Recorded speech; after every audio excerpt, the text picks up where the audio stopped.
दुनिया का सबसे खामोश कमरा कौन सा होता है? लाइब्रेरी? नहीं, वो आईसीयू का केबिन होता है।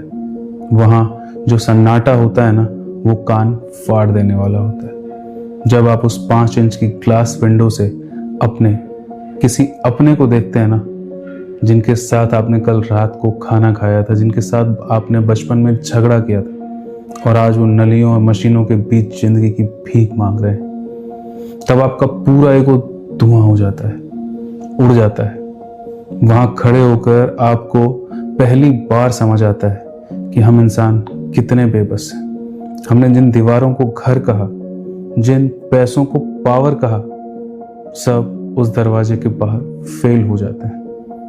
आज हम बात करेंगे उस सच की जिसे हम रोज इग्नोर कर देते हैं, लेकिन वही सच हमारी जिंदगी को जिंदगी बनाता है। हमें लगता है मौत एक इवेंट है जो बुढ़ापे में आएगा, पर साइंस और डेटा कुछ और ही बताते हैं। हर सेकंड इस दुनिया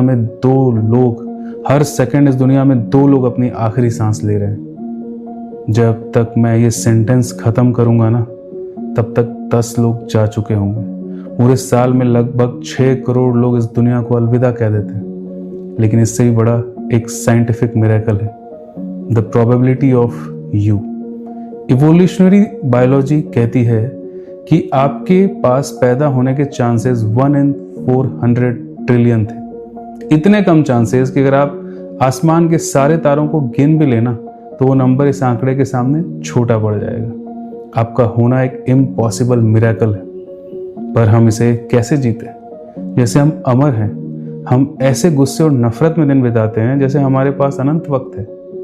साइकोलॉजी में एक बहुत डीप कॉन्सेप्ट है, टेरर मैनेजमेंट थ्योरी। ये कहता है कि इंसान की हर एक्टिविटी, हर डर, हर गुस्सा उसके मौत के डर से आता है। लेकिन यहाँ एक ट्विस्ट है।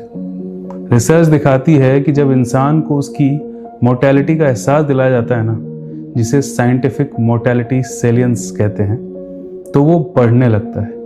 साइंस कहता है कि हमारा डीएनए हमें जिंदा रखने के लिए डिजाइन किया गया है, पर आईसीयू की दीवारें हमें जीना सिखाती है।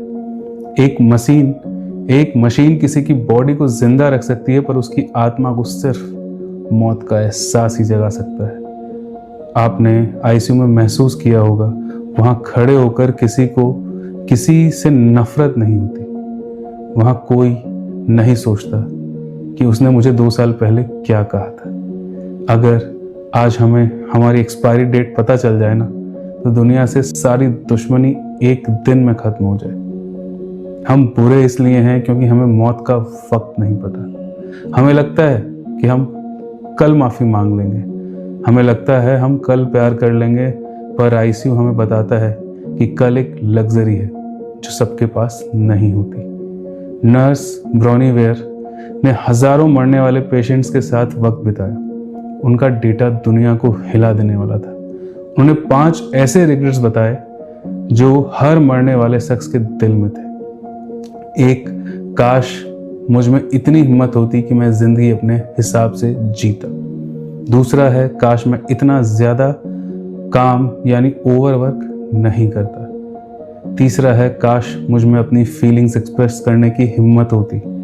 चौथा, काश मैं अपने पुराने दोस्तों के संपर्क में रहता और वो रिश्ते बनाए रखता। 5वां, काश मैंने खुद को थोड़ा और खुश रहने की इजाजत दी होती। आईसीयू में जब डॉक्टर्स कहते हैं ना कि सिर्फ 5 मिनट मिलेंगे, तब आपका दिल चीख कर कहना चाहता है कि I love you, I am sorry, मुझे माफ कर दो। वहां वो डॉक्टर्स जिन्हें हम भगवान मान लेते हैं, वो भी बेबस दिखते हैं। वहां सिर्फ आप और आपका अपना होता है, और बीच में होती है वो ग्लास की दीवार जो बताती है कि इस दुनिया में इंसान बिल्कुल अकेला है। आपका दुख आपका है, आपकी मौत आपकी है। रोमन एम्पायरर्स ना एक चीज करते थे कि उनके पीछे एक हमेशा गुलाम खड़ा होता था और उनके कान में लगातार बोलता था, मेमेंटो मोरी, मेमेंटो मोरी। इसका मतलब है याद रखना, तुम्हें मरना है। ये उन्हें घमंड से बचाने के लिए था। स्टीव जॉब्स ने 2005 में में स्टैनफोर्ड में कहा था, मौत शायद जिंदगी का सबसे बड़ा इन्वेंशन है। ये जिंदगी का चेंज एजेंट है। मौत दुश्मन नहीं है, मौत एक फिल्टर है जो हर कचरे को साफ कर देता है। जब मौत सामने होती है तो लोग क्या कहेंगे, मैं फेल हो गया तो क्या होगा, मेरी इज्जत का क्या होगा, ये सब डर गायब हो जाते हैं। आपने आईसीयू के बाहर देखा होगा लोग कैसे एक दूसरे को सहारा देते हैं, चाहे वो अजनबी ही क्यों ना हो। क्यों? क्योंकि मौत हमें हमारी ओरिजिनलिटी पर ले आती है, वो हमें इंसान बनाती है। तो इस पूरी बात का निचोड़ क्या है? क्या हम उदास हो जाएं? नहीं। आईसीयू से निकलकर जब आप पहली बार खुली हवा में सांस लेते हैं ना, तब आपको समझ आता है कि जिंदगी एक तोहफा है। आज अगर आप सही सलामत हैं, आपकी सांसें चल रही हैं, तो आप दुनिया के सबसे किस्मत वाले इंसान हैं। गुस्सा थूकिए, उन्हें फ़ोन कीजिए जिसके कॉल का आप इंतज़ार कर रहे थे। माफ़ी मांग लीजिए, क्योंकि ईगो लेकर तो कोई ऊपर भी नहीं जाएगा। आईसीयू के दरवाजे पर खड़ा शख्स अपनी पूरी जायदाद देने को तैयार है सिर्फ एक दिन के लिए, जो आपके पास फ्री में है। इसे बर्बाद मत कीजिए।